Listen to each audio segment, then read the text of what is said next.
World. I'm Steve Rao, one of the hosts of Pod and Roku TV's World Edition.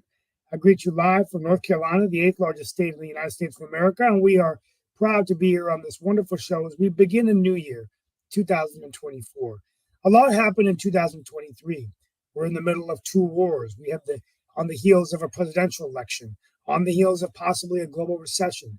We celebrated 1 year of ChatGPT's anniversary, and we see AI continue to have a profound impact. And of course, climate change with today in Japan, major earthquakes. We've got tsunamis being predicted there. So we're really in the middle of that. There was a major attack by Russia on Kyiv as they've heightened their airstrikes on Ukraine. And this has many people concerned about the future of the war, particularly if Donald Trump takes back the White House, where all aid to Ukraine pretty much will be cut off, where they'll negotiate some type of a deal for Putin to be, to be able to have control over at least part of Ukraine. So much going on in the world. And so as we begin the show today, we're going to kind of just have to open it up. I know that I probably missed a few things, but the main thing is the Russian attack. We've got the Japanese earthquakes, the prediction that there could be a tsunami, and of course, getting into the presidential town halls and elections as we now are in the thick of it with the Iowa and New Hampshire primaries coming up soon.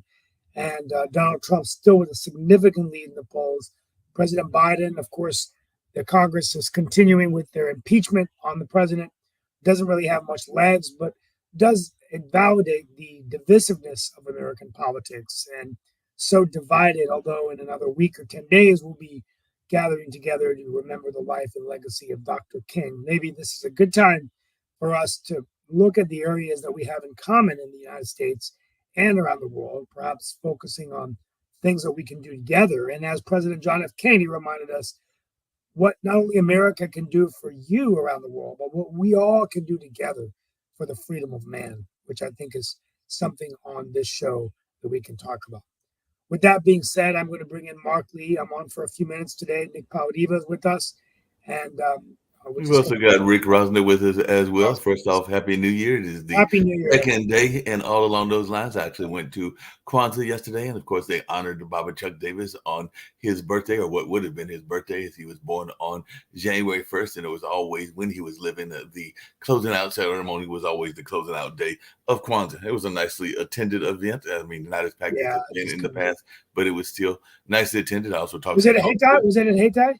No, that was at the Armory, the Durham Armory in downtown Durham. Yeah, I wish I could have come. I just missed so many Kwanzaa events. I did go to the Cary one, but I think it's just during the year, just during the holidays, it's hard to make time. So maybe, but I did go to one Kwanzaa event, and I did. I'm going to put it in my newsletter next month because I feel like it's overshadowed by so many things, and so I'm actually going to do a Kwanzaa edition during the MLK so we can talk about the principles of Kwanzaa and everything, because it just. But it's one of those things I never get to. But thanks to you, I put a little bit more effort to get out there.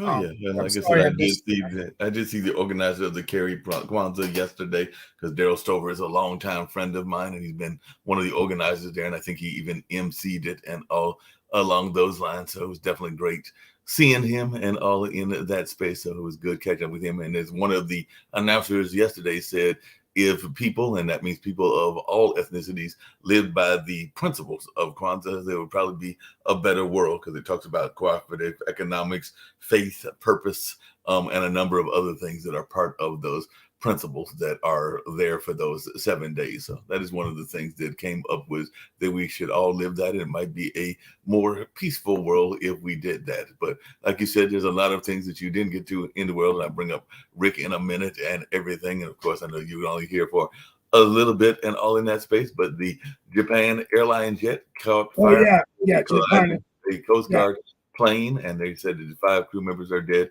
and hundreds were evacuated safely. So that is good that a number of people were evacuated safely despite the leader of South. Yeah, I forgot. I was about to mention the airline. I apologize for forgetting that. We pray for those families.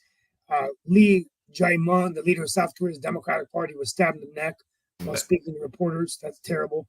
Somalia's cabinet called an emergency meeting to discuss a deal between Somaliland and Ethiopia over access to a coastal port.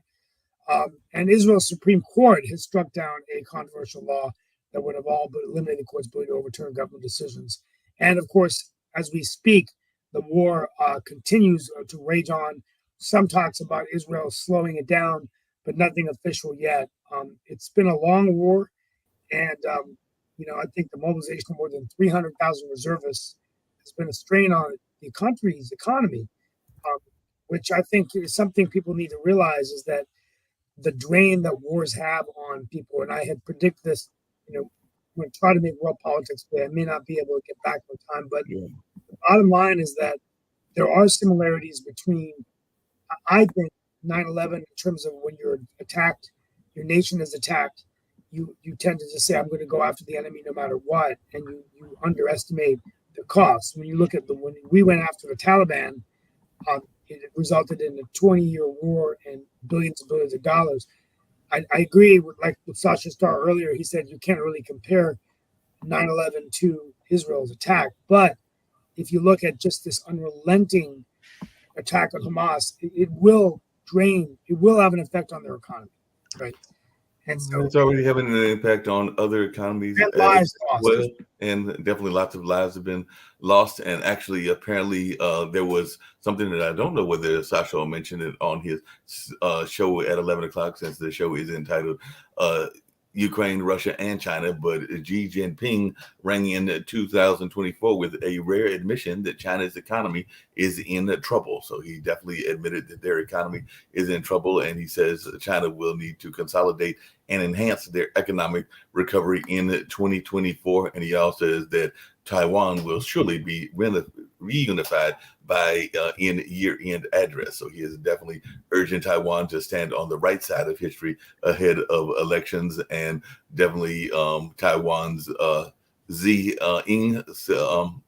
Ing-wen says that the island's future may be decided by its people. So definitely there is definitely a pledge to reunify with China in the New Year's message. And you were talking about the U.S. and its involvement in some of these military conflicts, and the U.S. Navy's largest aircraft carrier is returning to the U.S. after an extended stay or an extended deployment there in Israel. So definitely we know that there's been some firing between not so much Hamas and the U.S., but definitely between the Houthis and the U.S. And apparently Turkey has arrested 33 alleged Mossad agents as Israel threatens Hamas abroad and everything in that space. So definitely it does look like this war is going to continue to rage. And if you want to know some European news, the Denmark crown Princess Mary will become the first Australian-born queen in that country, because there are some folks even saying that King Charles should follow Denmark's example and maybe even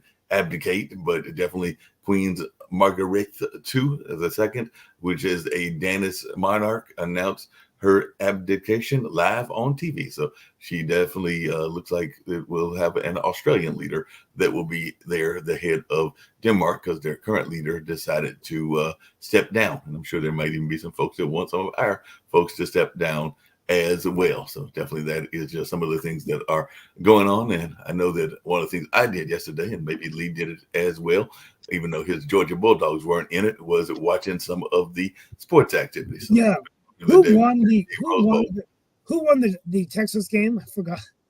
Washington won. So the championship game will be between Washington and trying to think who Alabama played and everything. Michigan. It'll be right, but it'll be Washington against Michigan in that finals game and everything. And one of the things that I found unusual, and I don't know if anybody observed this yesterday, and I'd love to hear Rick's thoughts about this, but in one of the NFL games, or it might have been one of the college games, but I think it was an NFL game, they actually, toward the end of the game, slowed down the game, and they actually stopped the game a couple of times because apparently there were alleged drones flying around the park and all along those lines. So it was toward the end of the game, and I can't remember which of the games it was, but it was definitely an NFL game that was toward the end. So I'm thinking because of what happened there in Israel, that is why they were trying to be a little bit extra cautious in that particular moment and all along those lines. But Rick, had you heard anything about that? Because like I didn't see that, though. Last night I finished a science fiction novel in which swarms of drones slash people to pieces. So, wow. Yeah, I can't remember which game it was, but it was definitely one of the NFL games and all in that space. And I did see some stuff, and I'd love to hear Sasha's thoughts around this, that the I guess in retaliation that Russia had hit some cities, that one of them that we know well, Yeah, one can of we our get Sasha correspondents Stars? comes I from have that to leave in area, a few minutes, which but I'd is like to get key. Sasha Stars. If you could just go to him real quickly. Yeah, that's what I was going to. The escalation of the air attacks on Ukraine, and how dangerous is this? Are we entering into a phase of the war now where aid is actually more essential to Ukraine? Okay, Russian military doctrine almost tied up to certain dates. And it's not only involves Russia-Ukrainian war, it's also even the date of Hamas attack on Israel, October 7th, is the birthday of Putin. And of course, that attack could happen theoretically a day earlier or a day later, but it happened exactly on the 7th of October. And a lot of, for example, you know how many political figures were killed by Putin and his FSB, for example, like journalist Anna Politkovskaya, she was killed on October 7th, and many other figures that what's happened now is there will be election in Russia, so-called election. There's no election as we understand the word. There's no campaigning. There are no any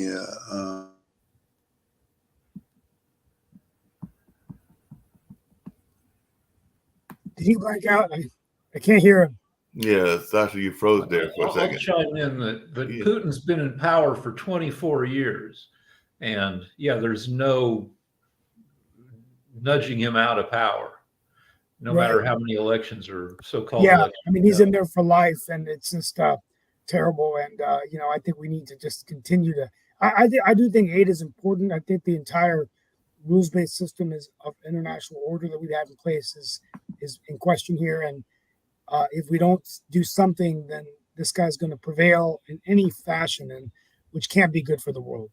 So, and I did have somebody that chimed in, and they said that they think that the drones were doing the Washington Commanders game, which would actually be quite interesting, because that would be meaning that the drones were there, because that game might have even been played in Washington, in which case that would be like right around the Capitol. So that would definitely be why they would have tightened security, and they would have been concerned at that particular incident and everything. So yes, seeing drones in the Washington area might be the cause of concern. Yeah. Well, I want to wish everyone a good day today. I'll be back hopefully on this evening, and definitely later in the week, and at least on Thursday's World Politics Show and World Edition. But I want to thank you all for being with me today with us, and looking forward to a great 2024. Much to talk about this year. It's going to be a very interesting year. So rest up, read your books, get ready, because it's going to be a doozy this year, 2024. And just think, a year from now, we'll be getting to inaugurate the new president, who will be serving a second term. Who will be serving a second term, more than likely, whether it is a consecutive term or an interrupted term. What are your guys telling you right now? If I were a betting man right now, who do you think the president will be a year from now?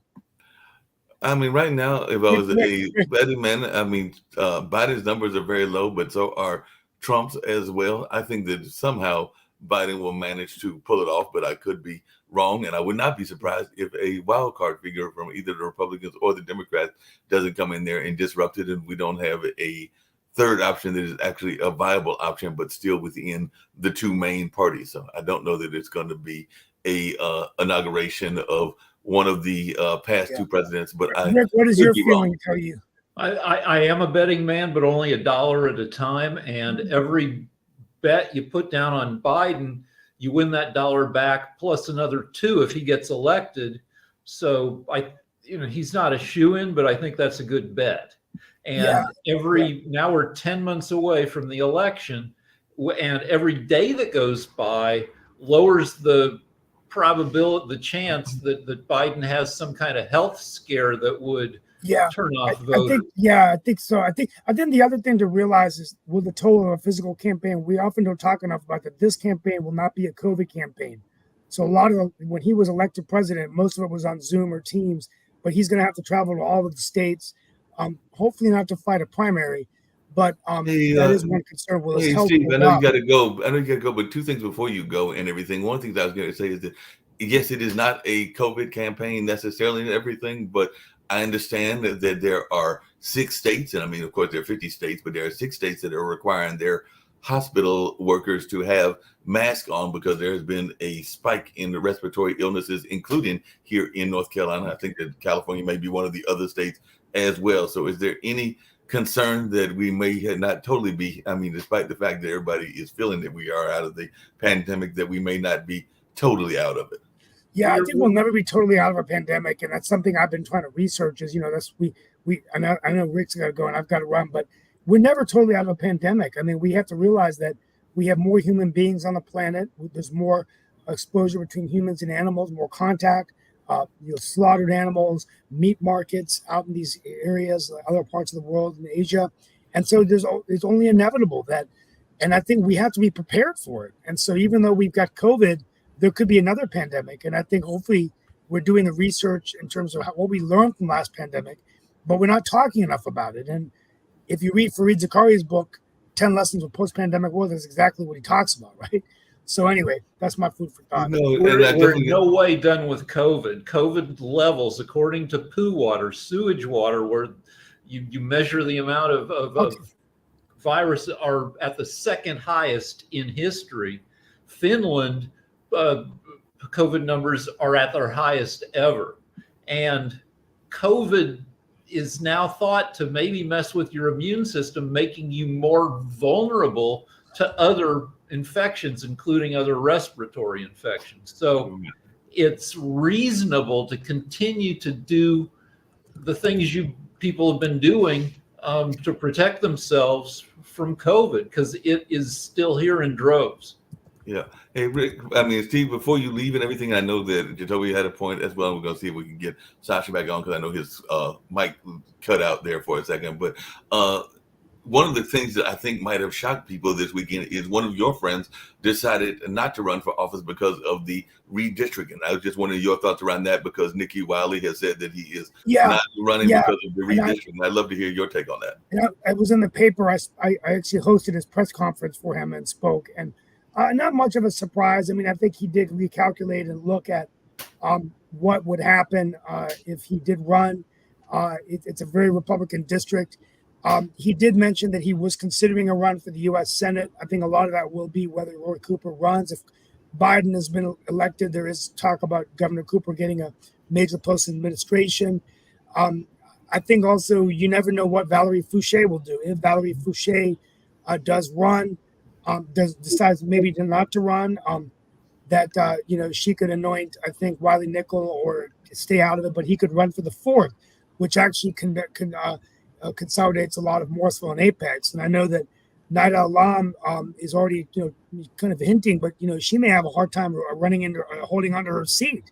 I mean, what I'm hearing out here is there's a lot of people coming after these incumbents on the Durham County Commission, and I think I know Naida Alam and her family, but I think that she's got a lot of enemies at the national level within the Jewish PACs and stuff like that. So I think if she does run for Congress, she's going to have at least $8 to $9 million spent against her, which I think is going to make it hard for her to win.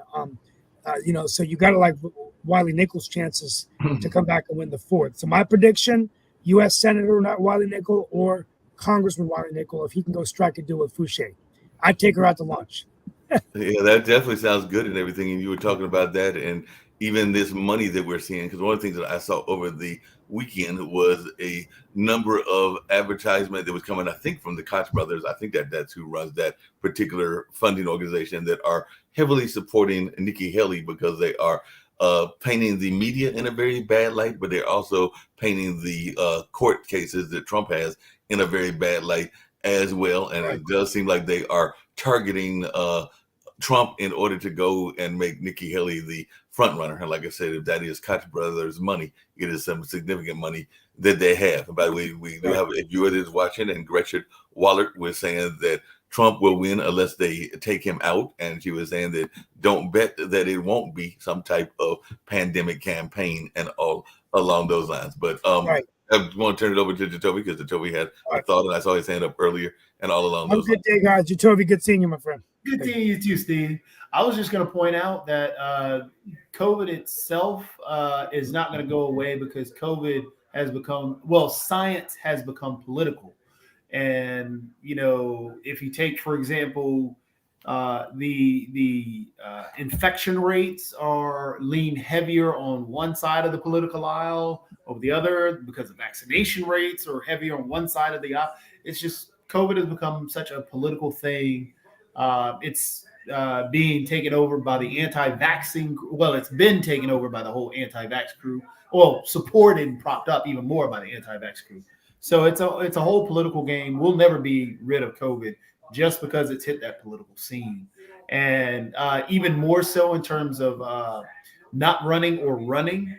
I think the Lauren Boebert thing was actually hilarious because she went and decided that she couldn't win her district. So now she's going to District 4 to actually campaign because she feels that that's a safer Republican area. I doubt she'll win in that District 4 just because the people there are now upset because it looks like she's shopping for a district rather than actually trying to convince people to vote for her. And this is because video of her exists of her at a musical production with her date getting to third base. Yeah, that video exists and everything. And that's problematic. But speaking of things that are problematic, and I definitely want to get back to the national and international news and everything, and actually Leave New Roads brings up a interesting point, and I'll get to that in a second. But what are our thoughts around apparently there were some serious deadlines and there were some interesting laws that were created, but one of those deadlines involved a famous case, and that is what's going on with American Idol, because apparently Paula Abdul, who is a well-known performer and all along those lines, is going after her producer because of that end of the year deadline in order to file sexual discrimination cases and all along those lines. So she went against her producer, claiming that he had harassed her a few years back and all along those lines. So I'm sure a lot more people will be watching this case, but I did notice it was during the deadline because I think those cases had to be filed before December 31st of 2023. But any thoughts or any words around this from what you're hearing, Rick Rosner? Is this just one of them cases that pops up and you're trying to beat those deadlines a bit there? I've filed one lawsuit in my life, and yeah, I filed it like days before the statute of limitations, was up. So yeah, if you remember, I mean, American Idol's been on for more than 15 years now, and she was one of the OGs on the show. And at the time was like, we wrote a lot of jokes, making fun of her volatile emotional state, which doesn't reflect on the charges. At the time when she was on American Idol, she was celebrated and the reason to watch her was to see like what goofy stuff she might do. Obviously charging somebody with sexual assault is not goofy. And, I wish her well with the truth coming out, whatever that truth is. And I think that was the defense that her producer that she went after was trying to use, was the fact that she has this reputation for being a little bit on the frantic side, or being a little bit on the side of not totally always being believable and all in that space. But that was kind of his defense. Now, whether that is a legitimate defense or not, I guess that will be interesting, because as we know, whether it is serious charges like rape or whether it is sexual discrimination or a number of other things, unfortunately, the victim is oftentimes the one that is victimized because they do some targeting of their character and all along those lines. I'm sure that there will be attacks on her character.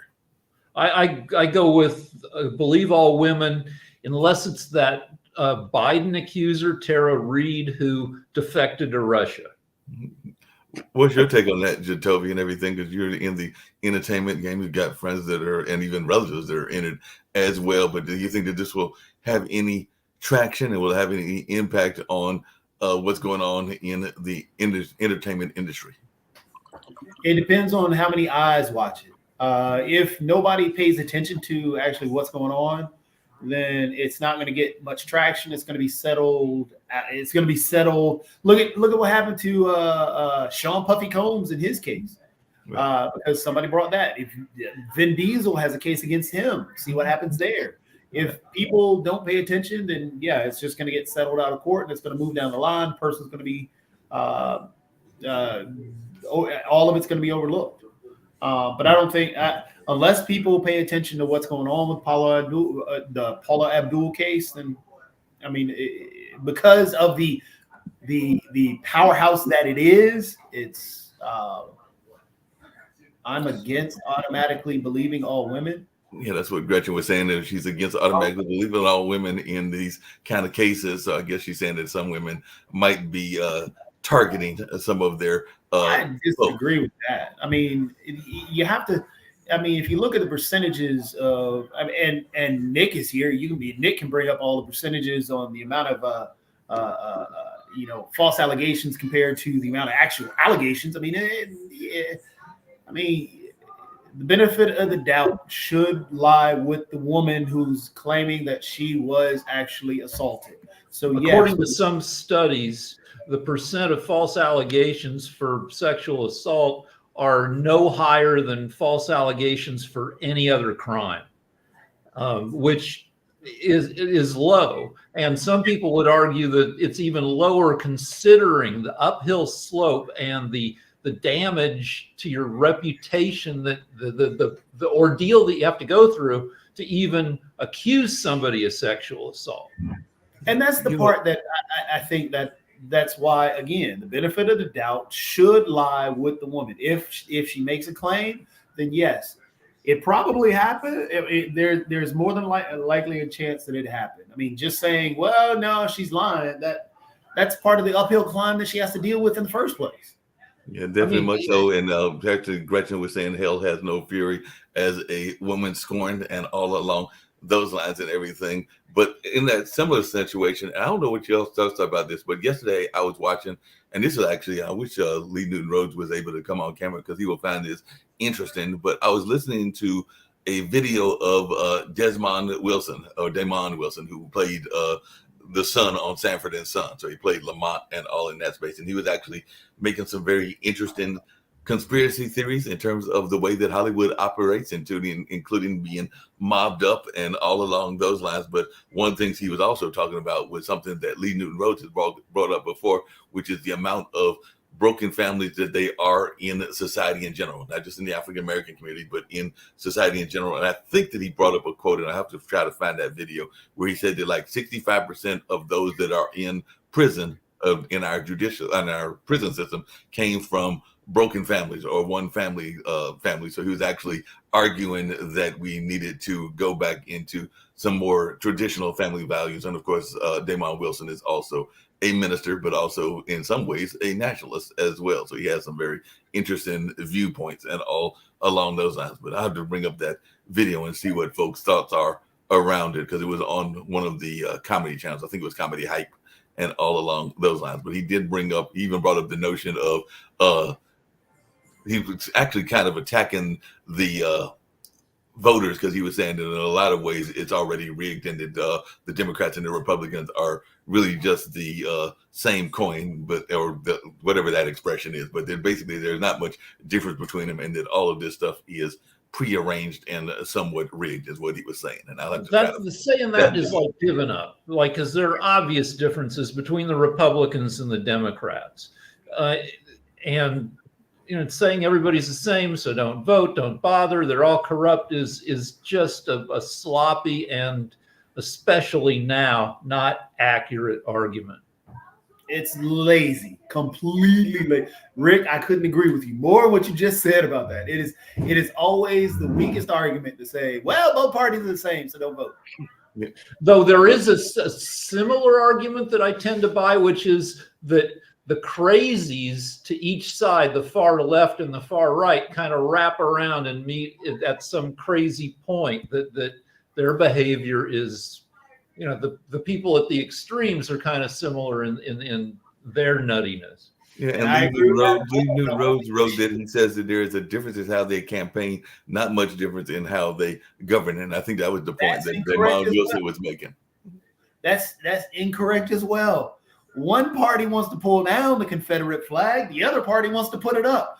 Governance, there's a big difference in governance between the two parties. Big difference in governance, big difference in platforms pushed. So again, it's lazy to say that, oh, well, they govern the same. Oh, well, this and that. I mean, I will admit, again, just like Rick said, the extremes on both sides, yes, they tend to blend into each other because they're way out there. But the problem is the extremes of the Republican Party are now leading the Republican Party. You have the Secretary of the highest, the two highest leading officers in the Republican Party. Well, we'll take the third. Donald Trump is crazy, and he's an extremist. You have the man leading the House, extremist, and MTG. She's an extremist, but you don't have that same equality on the other side. So you have the extremes of the party on the Democrat Party. They are there, but they're far out. They don't hold power in that party. The Republican Party, they hold power and at the tops of that party. Gretchen Black, she said that every day in the rural part of the country, and ask any everyday American in the urban part of the country, and you get absolute divided nation on what they wish for in America. So I think that she is saying that the divide might not even be around race, but it might be around urban versus rural. And I think we even see that to some degree here in North Carolina as well. But I was wondering y'all's take on Gretchen's quote that if you ask somebody from the rural area versus somebody in the urban. A motion to intervene. Yes. For a couple of things. Number one, tonight's World Politics, we are going to go to a 3-minute speech rule and then move to the next one rather than because we've had some complaints about people interceding. Number two, Gretchen Wallach, who's the author of Born to Fight, Lincoln and Trump, will be a guest host tonight on World Politics. And her book is available actually on the Pod TV bookstore for those who want to read it before they decide to fight.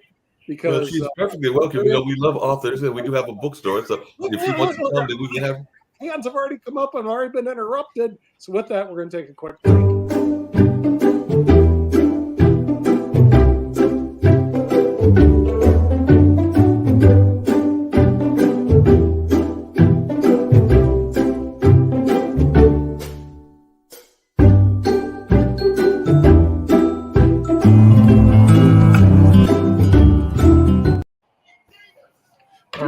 I have 2 points. One is that there's a Pew Research study from 2015 showing that Republican politicians had moved 4 times to the right as much as Democrats have moved to the left. The Republicans have moved more towards the extremes than Democrats. 2, Republicans have won the popular vote in U.S. presidential elections just 1 time since 1992. Reflecting that a lot of Republican policy positions are not popular. Well, and I'll make a quick couple of points too, just on the Donald Trump situation, because I see Gretchen's trying to defend Donald Trump because she's a big Donald Trump person. Donald Trump was sued for not renting to Black people. Donald Trump, during his campaign, retweeted white supremacists. Donald Trump, in office, retweeted a man yelling white power and called him a great American. There is a long history of Donald Trump being racist. Donald Trump has a history of sexual abuse. Donald Trump lost a case just recently on sexual abuse. Yeah, civil case, but he lost a case on sexual abuse. Donald Trump, in the middle of an Israel war, and claiming to be the most Israel-friendly president ever, is quoting Hitler. So please don't tell me Donald Trump is not an extremist. He is. So you're just overlooking it out of being a fan. So you mentioned Donald Trump being sued for not renting to Black people. He was sued by the Department of Justice based on an FBI investigation in 1973 for racial discrimination in renting 50 years ago. He's got a super long history of bad behavior long before he was in politics. 26 women have accused Trump of either rape or sexual harassment or assault. And, you know, we can argue about believe, you know, one woman, but when it's dozens of women, you know, and plus, yes, he's been found liable for sexual assault in a court of law. And Okay, losing so the he popular has some minor character flaws. Okay. But that being said, he's not an 80, 90-year-old person walking around with a cane who squelches all opposition before him. So there is no race in the Democratic Party. There's one guy, that's it, and his policies are absolutely horrible. So he's what really, it's not going to be a vote for Trump. This is going to be a major vote against the Democratic policies of Joe Biden. Well, speaking of Democratic policies, hold on a second. Speaking of Democratic policies, because I wanted to get to one of your favorite topics, Nick, and everything, because apparently, you know, it's 2024, which means we get some new laws. I know that here in North Carolina, there is a couple of new laws, including the fact that the porn sites cannot be, or one of the major ones cannot be accessed, and all along those lines. I think it's supposed to be all of them, but I know that it was definitely targeting one of the major ones. And then there was some things around the driver's license and our teenagers and everything. But apparently we aren't the only one, because there were some other laws. Texas public schools said that they must comply with a newly signed state law banning diversity, equity, and inclusion officers on their campuses. And of course, this move came as Republican-driven backlash over DEI is sharpening in politics around the country. And this is the one that I'm sure you're going to love, Nick, and everything, and maybe some other members of the panel, both on camera and off camera. But California is going to officially mandate gender-neutral toy aisles for large retailers. So the blue state became the first in the nation in 2021 to adopt a law, but the law states that retail stores with 500 or more workers must sell toys and child care products, including clothes, in a gender-neutral section that's labeled at the discretion of the retailer, regardless of whether they've been traditionally marketed for either girls or for boys. Retailers can continue to offer other toys and child care goods that are traditionally marked specifically toward girls or boys. And that was just one of them. And apparently there's also one in Illinois, which became the first state to pass a law penalizing libraries that banned books last year, as conservative efforts have mounted to restrict access to texts that often address race or LGBTQ plus issues. So Governor J.T. Pritzker signed a bill now in effect that makes public libraries ineligible for state funding if they ban materials because of partisan or doctrinal disapproval. So of the more than 1,400 reported book ban cases last year, 74% were connected to organized efforts of advocacy groups, elected officials, or enacted legislation per PEN America, which is a literary organization, and all along those lines. And the one that I know a lot of people are very excited about is, and I'll get to some other ones as well, is the minimum wage increased in 22 states as of January 1st. So for Americans making minimum wage, it is an automatic raise, but it also ripples out. Axios Emily Peck writes, and typically increasing the wage for the lower earners pushes up pay for those who make a bit more than the minimum, as employers have to adjust pay scales upward. So 3 more states and Washington, D.C. are set to raise the wages later in the year. So that'll make it, if all 3 of those do it, it'll be at least half the states that will have a raise the minimum wage. And I know there are a lot of folks that have been fighting that for a number of years. I think in California, it went from 15 and it's now $16 an hour. So y'all got a whole dollar raise and everything. The federal minimum wage, from what I understand, Mark, is still $7.25 an hour. Well, yeah, nationally, yeah, the federal minimum wage is still $7.25. My question is, why didn't the federal government years ago, when they put the minimum wage in, have a cost of living adjustment? Every other provision in their codes has COLA, they call it COLA adjustments, except the minimum wage. That tells me that Congress really doesn't give a rat's rear about the American worker as a whole, because it should be bipartisan support and it should be adjusted toward the cost of living like they do with all tax policies. So for all those people listening, and this is one reason, who knows who's going to get elected, but the people that sit in Washington, D.C. don't give a rat's rear about anybody who's working. And most people working aren't watching our show because they're out working, trying to basically put food on the table. But go on, Jatobi, I think you're ready. But Nick, you keep going. You're going back to why it wasn't put in originally. Right now, isn't one party actually trying to increase the minimum wage due to the cost of living?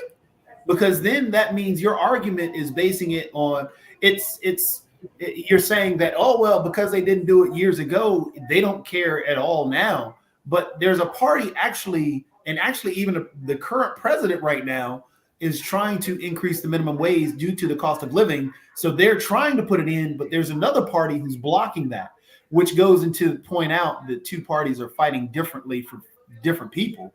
But again, so your argument doesn't hold if you're saying that, well, way back when they didn't do it, so they don't care really now, but they're fighting now. They're trying to have this argument. And Jatobi, that should be an issue with everybody who's running for office, including the Republicans. If the Republicans are quashing the minimum wage, they need to stand up in front of the American worker and tell them we don't give a rat's rear about you, okay? And put that party where it needs to belong, in the trash can.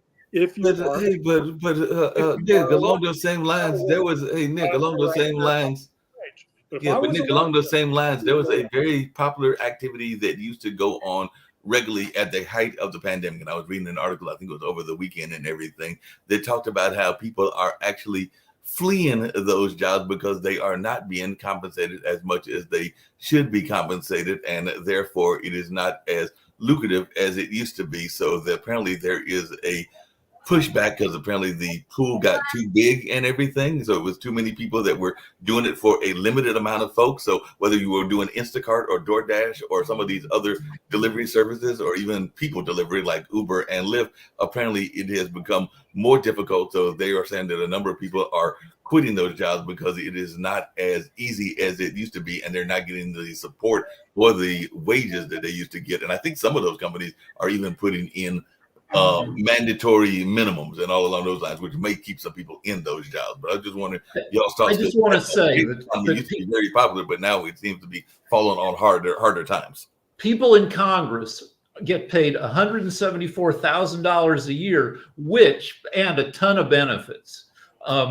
If they were working a 2,000-hour a year like most people do, which Congress doesn't, that works out to $87 an hour. Given that they only meet for 180 to 200 days a year, it works out they're getting paid, I don't know, like $150 an hour based on hours worked. Yeah.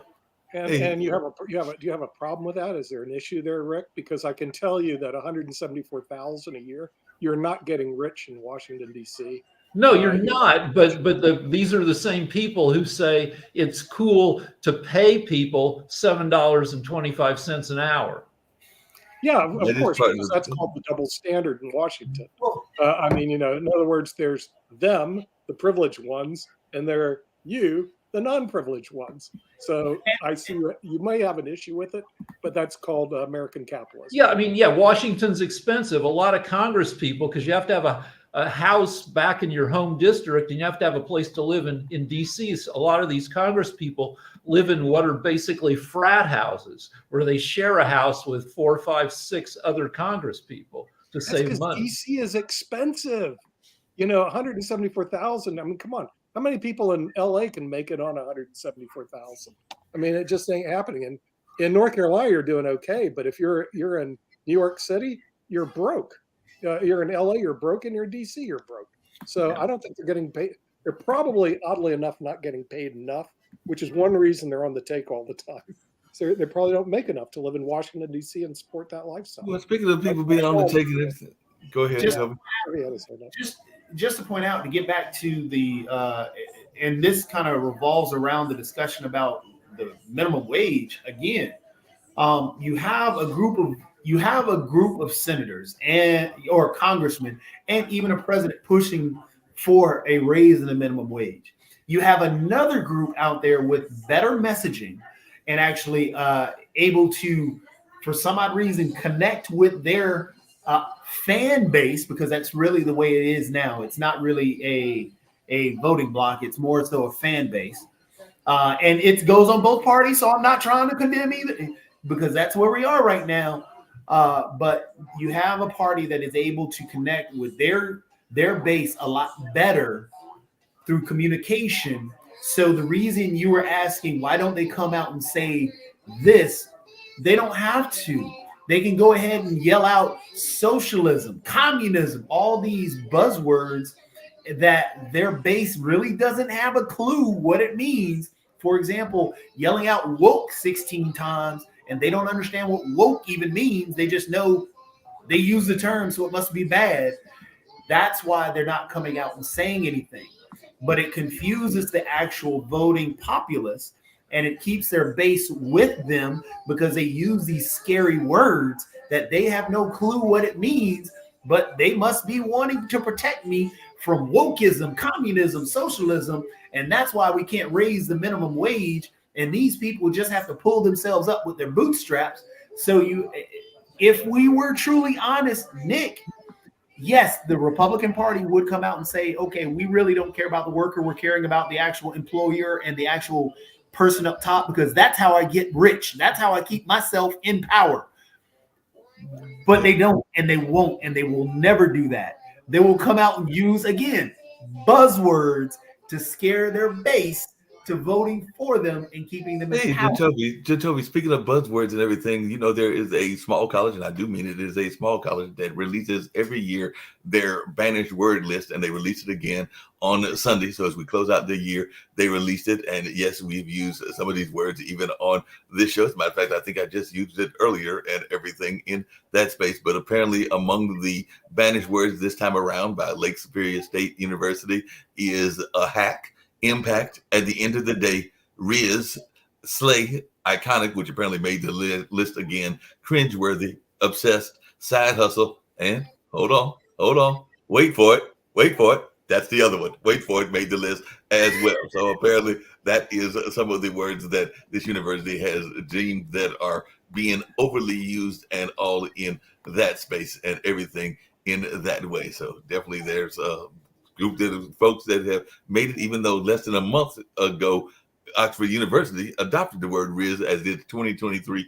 word of the year. So apparently it is a colloquial noun that's defined as style, charm, or attractiveness, and the ability to attract a romantic or sexual partner. And it's a shortened form of charisma. So apparently it gained prominence in Oxford, but the fine folks there in Michigan were not a big fan of it. And speaking of Michigan, I was going to get to another law and all in that space. But one of the things that we talked about a lot last year, and I'd love to hear y'all's thoughts as we have another 10 minutes to go in the news story, is gun violence. And I think there was an incident, I might have even been here in North Carolina, of a child that found the gun and mistakenly killed his sibling and all along those lines. So I know that in Michigan that there was a Democratic-led Senate package that was approved last year to increase regulations on gun ownership for residents in an effort to reduce gun violence. And among the gun safety proposals were safe storage laws, more expensive background checks, and so-called red flag laws. It's 2024. If we go find some sort of solution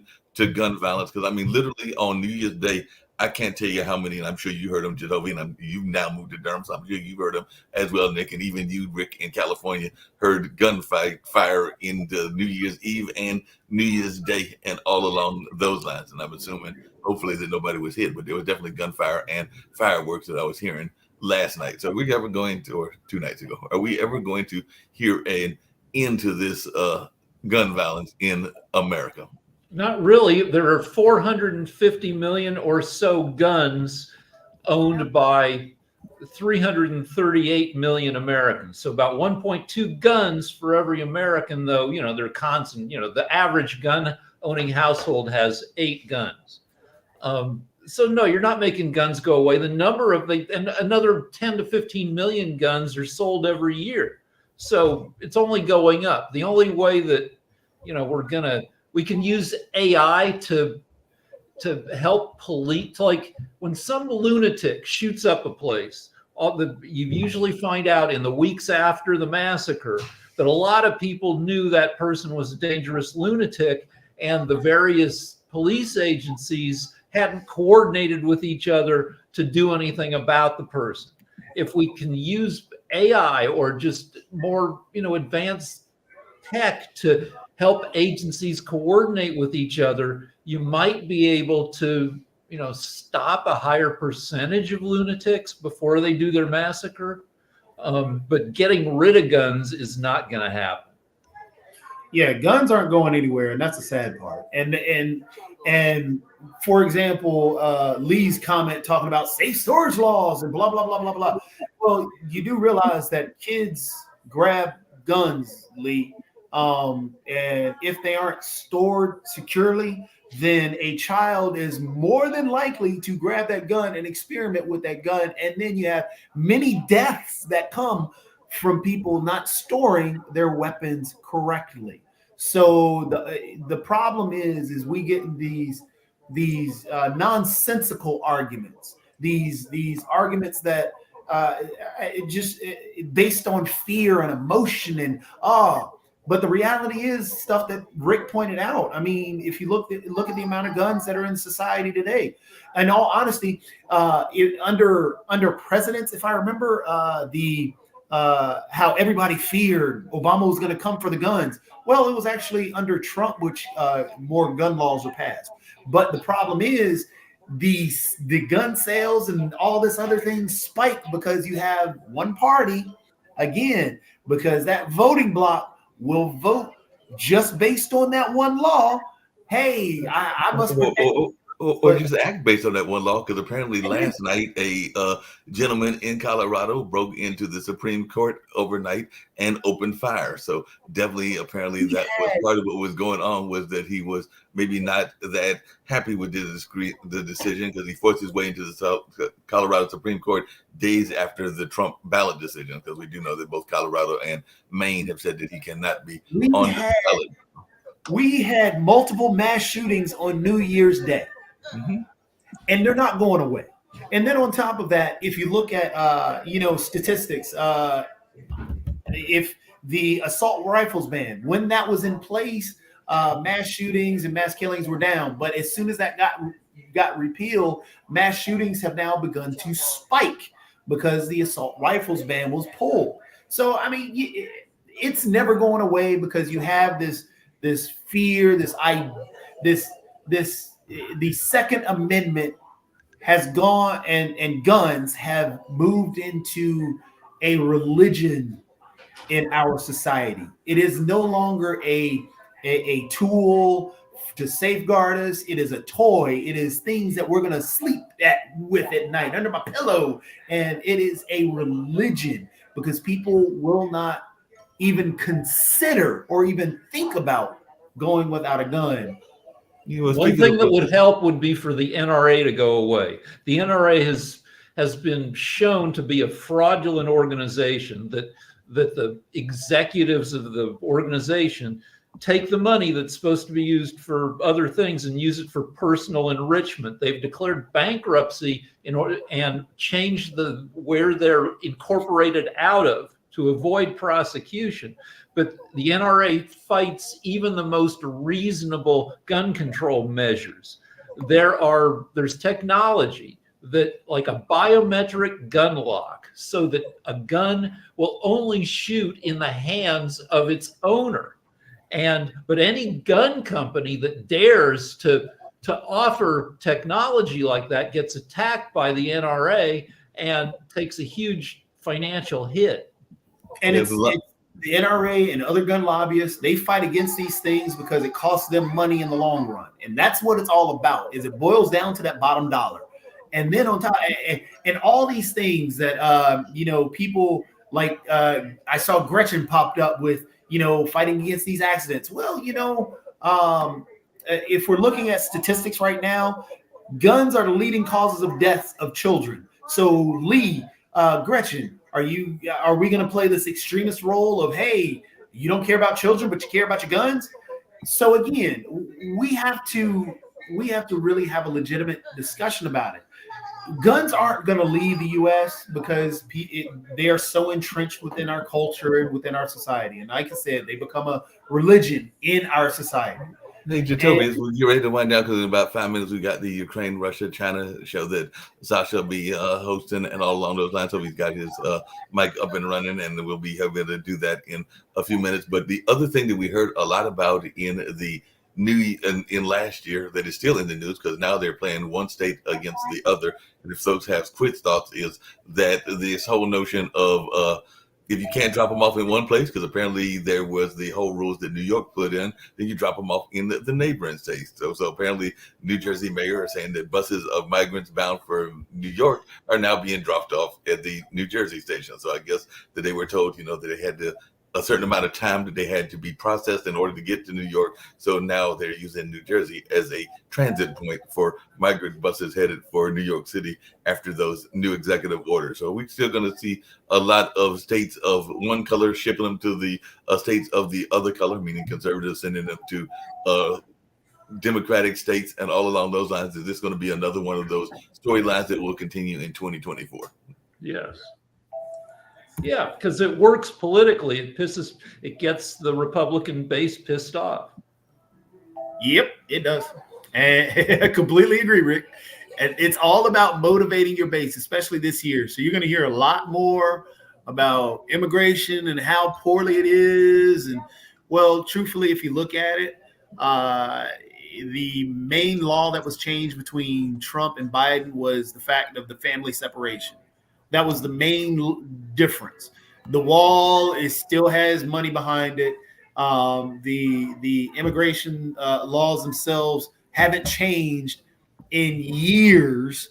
So the only main law that was only changed between the two was a family separation. They don't want to point out the fact that the reason that one of the big reasons why immigration slowed down, COVID. People weren't traveling during COVID. You had no reason to come to the States during COVID.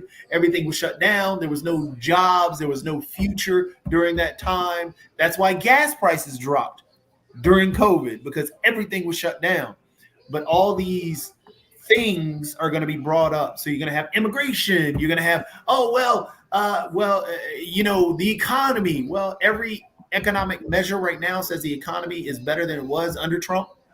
But again, the messaging, all these things, as long as you keep yelling them out, people are going to believe it. Immigration is pretty interesting. What you're seeing, Mark, last month there was 300,000 people came into the United States from the border. That would translate to 3,600,000 people coming in this year if it continues. And these are the ones in the border. These aren't our legal immigrants coming in from Europe and from other places. These are just people throwing into the border. That is a huge population. That population exceeds the entire population of Raleigh, Durham, Chapel Hill. It exceeds the entire, it's like the whole city of Charlotte picks up and moves into, and Atlanta both pick up and move into the United States. This is going to be the biggest issue in 2024 because it's not small, it's huge. Yeah, Rick. Solutions, please. I think that 300,000 is border encounters, which includes people let in, given court dates, and also people turned away. I'm not sure. And it also doesn't include people who've managed to sneak over the border without encountering border security. Yeah. So the number is kind of inherently messy. But yeah, it's a big number. It's a big and number. Also in terms of solutions, again, there were solutions put up in terms of putting more money towards the border, putting more money towards being able to process the individuals.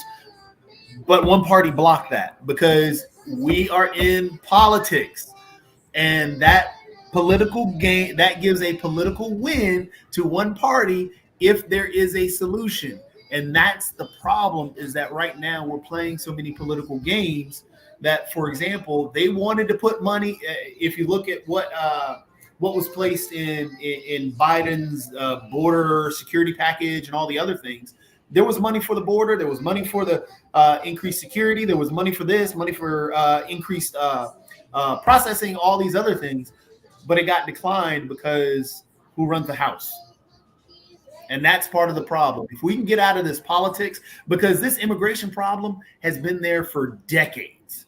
and we've just kicked it down the road every The year. last time we had federal immigration reform, I believe, was in 1986, 37 years ago under President Reagan. And so it's a problem that the Republicans, at least, like having, because it fires up their base. Yep. Well, it's a problem that's not going to go away. And the thing is, the real question I would like to know is, what are the solutions? Since everybody likes to put out problems, oh, we got an immigration problem. Great. Any person can point out a problem. Who can point out potential solutions would be very advantageous.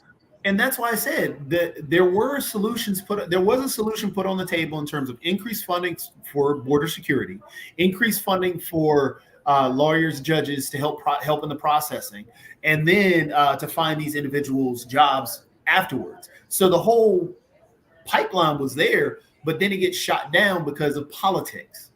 Because then it's easier. If you were trying to keep power, it's easier to keep your job by not allowing that team to win. And that's what is going on, because solutions were there.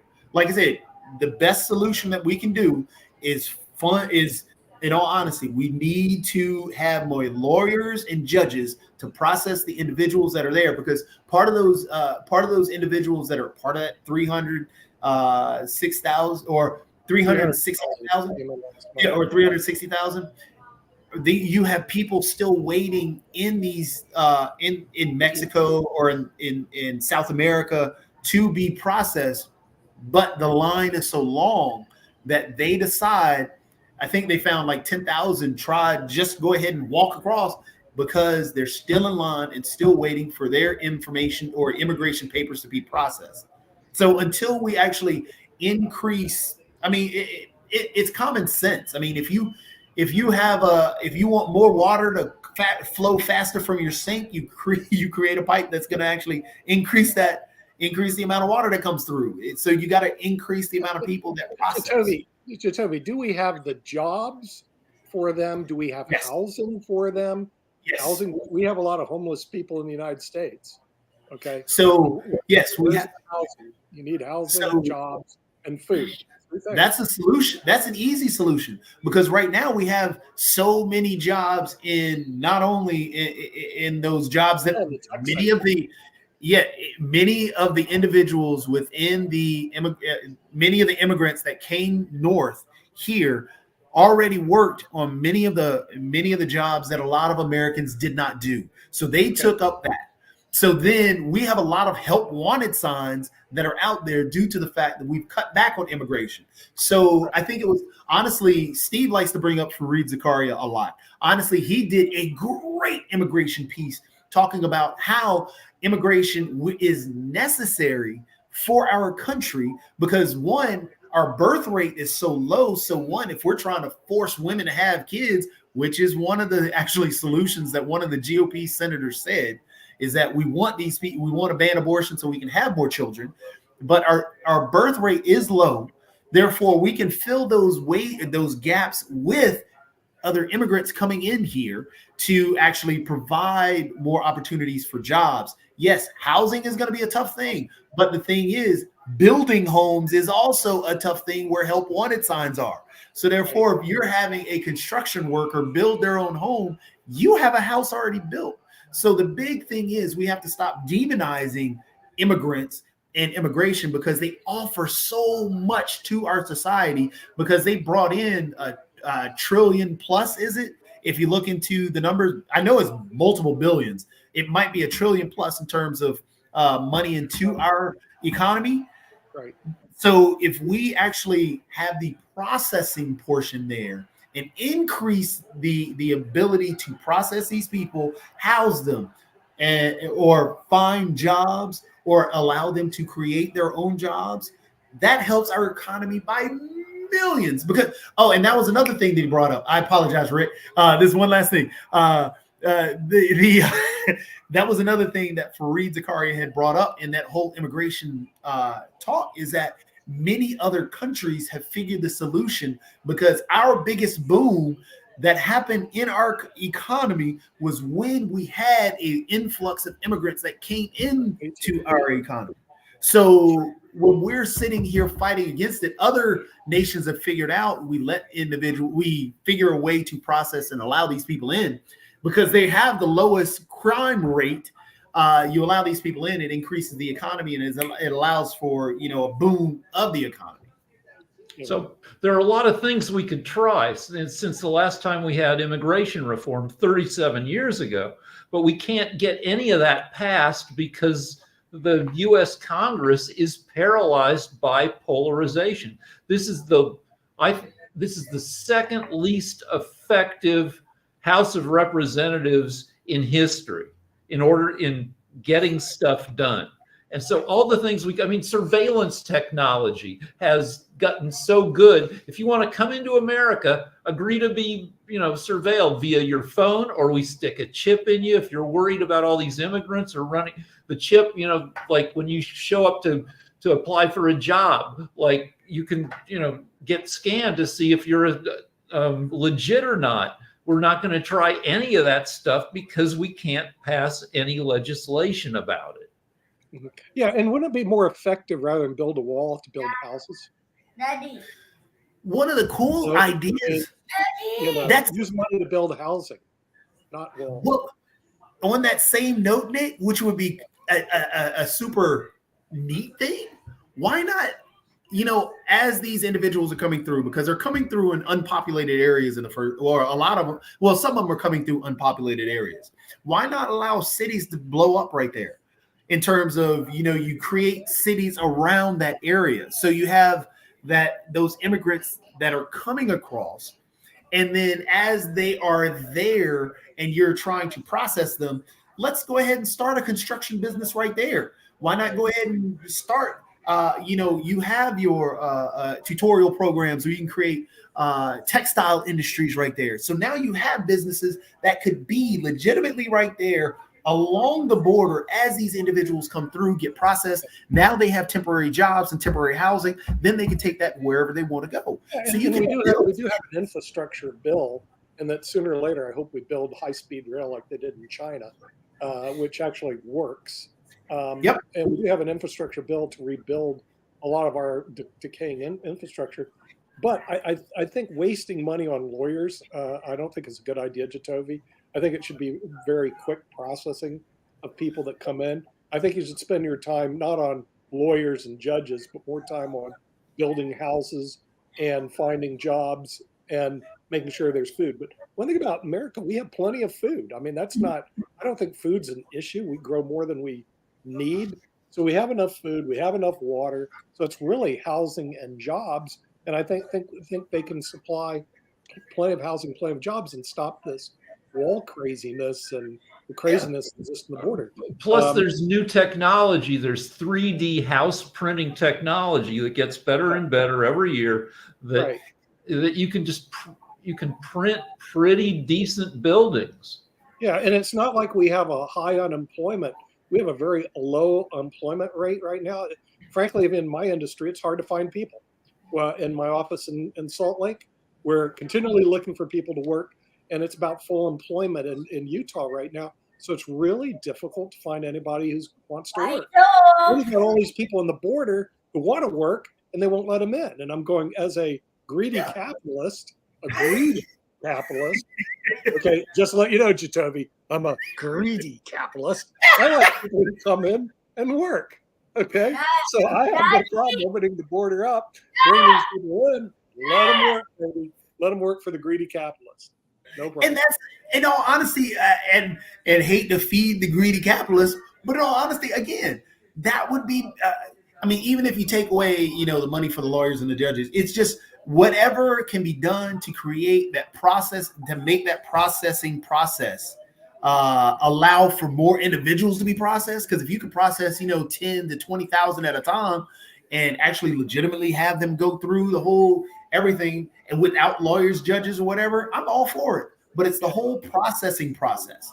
And that's the holdup. It's like we all go to Walmart, and I hate going to Walmart, but I have to because I need particular things. But when I go to check out, They got 27 lines and only 2 actually open every single time. And that's what the immigration border is right now. Let's open up those 27 lines. I mean, have somebody at each one of them so they can actually be able to be processed. And that actually makes that helps us in society. Just as you point out, the greedy capitalists can use it, create textile mills right there. Hey, we can instead of having shipping out overseas to create all the computer tech that we need, no, we can actually put that at the border and have people go right in there. And there are entire domestic laborers into the United States, and employers like me, we could actually lower the minimum wage. We can lower the federal minimum wage from $7.25 to maybe $3 an hour, something reasonable, so that I can have a bigger profit margin. So I have no problem. There are minimum wage. There are big industries that use a ton of undocumented laborers, fruit picking, meat processing. It's hard to get people to work in the horrible conditions of, turning cows into steak.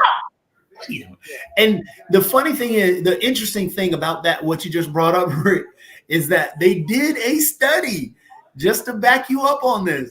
They actually did a legitimate study and tried to have individuals do these jobs, and nobody wanted to take them. No native-born American wanted to take those jobs because they suck.